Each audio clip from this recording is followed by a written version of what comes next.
বন্ধু, তোর কাছে যে আমি 1000 টাকা পেয়ে অনেকদিন হয়ে গেল, টাকাটা একটু দিবি। আচ্ছা তুই টাকা পাবি ভালো কথা, কিন্তু এভাবে টাকা চাস কেন? টাকা কি এভাবে চায়? পাওনাদারের কাছে কিভাবে টাকা চাওয়া লাগে এটা তো আমার জানা নাই বন্ধু। আরে টাকা কিভাবে চাওয়া লাগে তুই এখানে দাঁড়া। আয় তুই দাঁড়ায় থাক, ধর তুই তোর কাছ থেকে আমি টাকা পাবো, ঠিক আছে? আচ্ছা,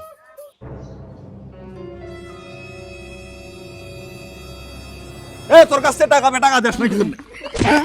টাকা টাকা কি নিজের টাকা মনে করো? নিজের টাকা মনে করো? হ্যাঁ, নিজের টাকা মনে করো।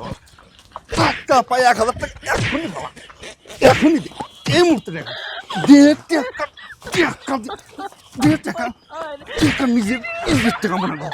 টাকা লজ্জা করো না রে, নিজের টাকা নিয়ে এতদিন থাকুস, হ্যাঁ, লজ্জা করো না? আরে টাকা শিখছি এভাবে টাকা দাদা, এখন আবার দাদা বুঝছো, এভাবে টাকা চায়। এবার ধর টাকা চাইতেছি। যা দাদা, এ তোর কাছে 1000 টাকা টাকা দে। যা যা টাকা না, 1000 টাকা দিলাম তো, যা।